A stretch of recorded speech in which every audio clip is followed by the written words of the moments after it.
On July 24th, close to the feast day of Saints Joachim and Anne, the grandparents of Jesus, the World Day of the Elderly is celebrated. This year, the theme will be, "In old age, they will still bear fruit," from the Book of Psalms.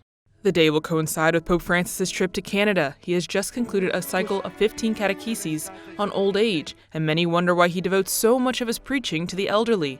But the dicastery for the laity, family, and life have the opposite question.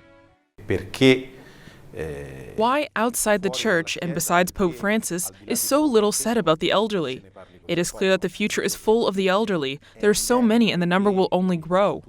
So how do you not take care of, and how do you not have a pastoral, political, social, and economic understanding that this will surely be part of life for the next few decades?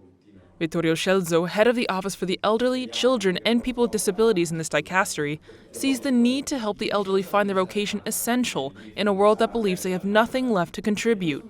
Noi oggi viviamo 20-30 anni. We live now 20, 30 years longer without knowing why, how, and what the spirituality of growing old is, or what to live for after retiring. I retire, and now I'm faced with emptiness.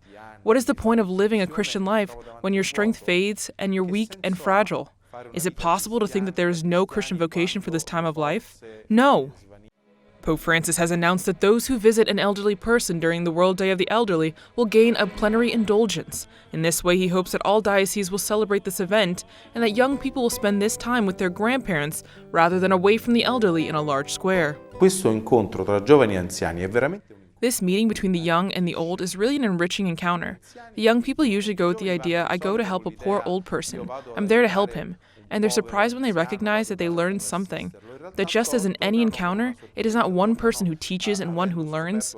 Rather, the two embrace. That is why this year the symbol of the World Day of the Elderly is precisely that, an embrace.